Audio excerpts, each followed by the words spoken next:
la deslegitimación política pues afecta un poco la operación de la agencia, y mi experiencia habiendo trabajado para 3 gobernadores que confrontaron serios retos políticos en su quehacer.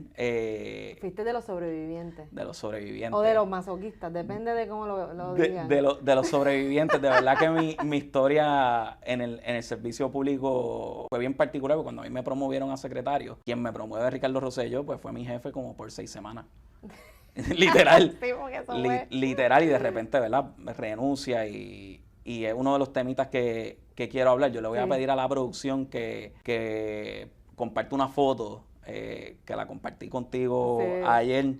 Fue mi última sesión de trabajo con el gobernador Rosselló, hablando de presupuesto, y nosotros escuchábamos de fondo todo el piquete, porque literalmente en el verano 2019 habían lanchas allí en la laguna, detrás de la fortaleza, pidiendo la renuncia de él, una cosa insólita. Yo nunca había visto una cosa así, y obviamente la desconcentración. Yo miraba al gobernador y él dándonos instrucciones, y yo pensando, capaz que mañana ninguno de nosotros estemos aquí. O sea, ¿qué rayos hacemos? ¿Y qué decía el gobernador en eso? Ahora te voy a mira, y ya van como 6 años. Yo sé que tú has dicho muchas cosas, pero en ese contexto, Mira, van 6 años de eso, y me siento, ¿verdad?, en la libertad de compartir esta experiencia. Sé que el gobernador también ha hecho lo propio.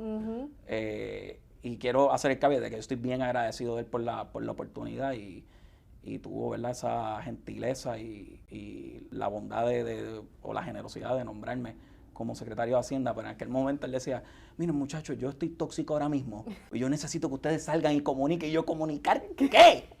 Y literalmente yo tenía, en esa foto, yo tenía mi carta de renuncia en el bolsillo, porque pretendía renunciar de tanta presión. Y ese día, cuando sabía que yo tenía reunión con él, yo me estaba quedando en casa de mi hermana, porque me hacían piquetes en el frente a mi apartamento y la gente me gritaba, un revolú.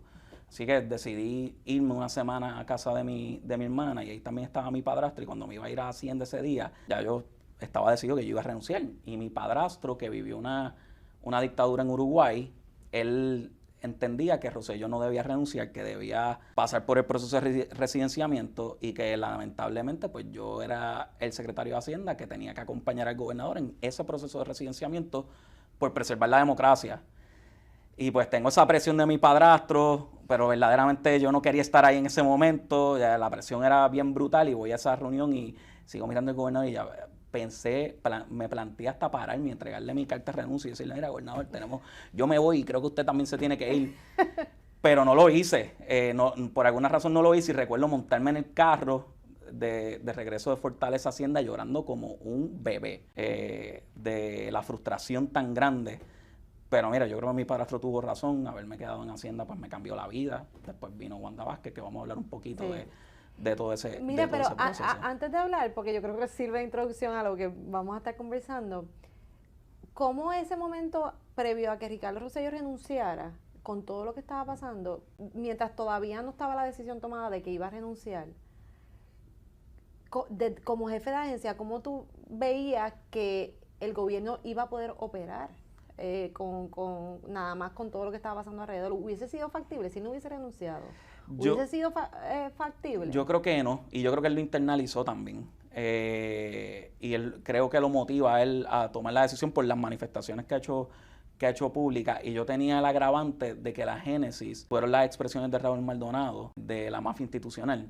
Así que yo tenía el issue de la fortaleza, de tener un gobernador que políticamente se estaba perdiendo poder e influencia, y debajo tenía toda una operación que estaba extremadamente ofendida con las expresiones de Raúl Maldonado, que pues a mí me lastima tener diferencias con él, porque Raúl es quien me lleva al Departamento de Hacienda, pero a mí esas expresiones me parecieron bien injustas, porque mancharle la reputación a una institución porque puedan haber personas que se desvíen de la norma me parecía bien desacertado y moriré teniendo esa diferencia con Raúl Maldonado. Sí, no, es que uno ya comentándolo, ¿verdad? Desde afuera, y en ese tiempo estábamos en los medios de comunicación, porque ciertamente políticamente era un tema tan importante, pero la realidad es que más allá de un disgusto con la elección que pudo haber ocurrido de quién era el gobernante, todo lo que estaba pasando realmente cuándo se iba a poder gobernar, con qué legitimidad, con qué poder de convocatoria.